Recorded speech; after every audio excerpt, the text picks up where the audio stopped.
What world do you want to live in? Every day we can think about this question, but how often do we actually do it?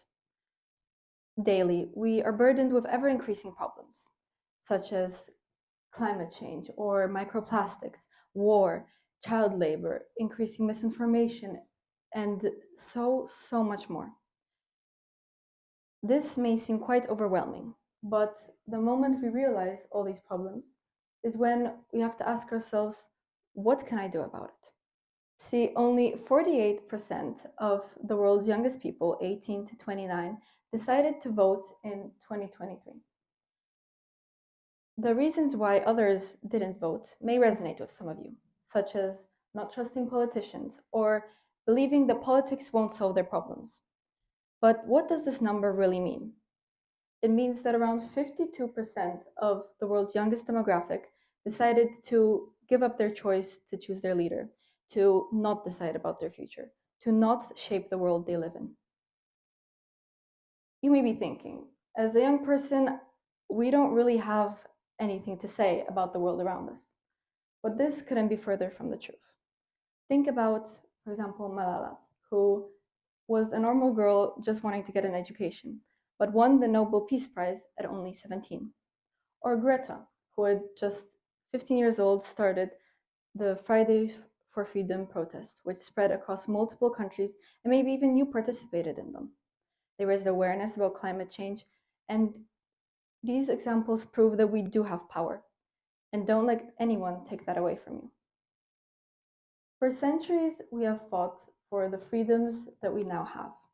From ancient Athens to the French Revolutions, the US Constitution and all that followed, the fight for women's rights, abolition of the Soviet Union, or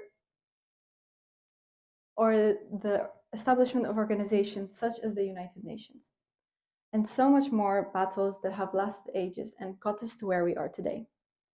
We have to remember that democracy is a fragile system, which has been proven by the Democracy Index for 2024, where we have seen that only an average of 5.17 was the score of democracy around the world, which is the lowest that it has been since the beginning of the index in 2006.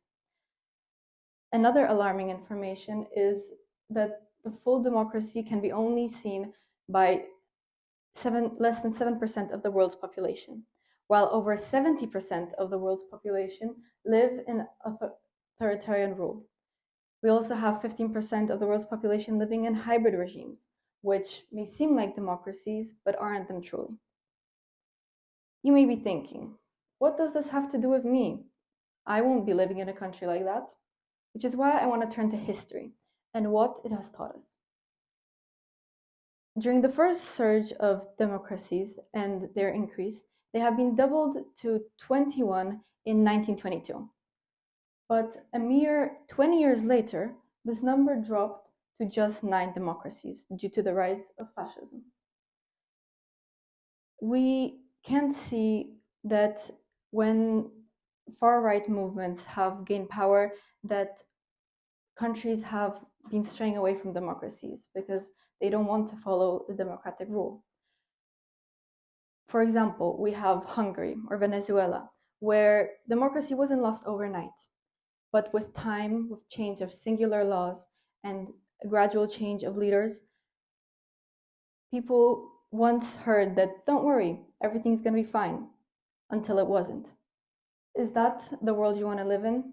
We have to think about what we truly want and what our values are. As young people, we will soon get to vote. We will get to decide about the world we live in. The leaders and their policies shape the reality and the countries we live in, which is why their objectives are vital to us to have the potential of creating the world of our dreams. Which is why I wanted to bring up the words of George Jean Nathan. Bad officials are chosen by good citizens who do not vote. Democracy is a beautiful thing. It gives us the power to choose and decide about our future. But if we don't utilize it, it all goes to waste. If we don't choose our leaders wisely, we may wake up in a world where protests are stopped by the military or the police, where there's no free media, but just controlled by the government, where judges are chosen by politicians, and where doctors are afraid to save lives. Is that the world you want to live in? Imagine it's 2050 and you're sitting with your child and they ask you, why didn't your generation do anything? What will you tell them? For centuries, we have fought for what we have now. And it would be a shame to lose all that just because we don't utilize our civil rights. As was said by Thomas Jefferson, the price of freedom is eternal vigilance. We cannot forget this. If it's protesting, speaking your mind, or simply going to vote, all of this is important because any action is better than inaction. We don't want to wake up one day and regret the choices we made because we can't just go back and change them. Which is why I ask you one last time, what world do you want to live in? One where you matter, where your voice is heard, or one where silence writes our story for us? Thank you.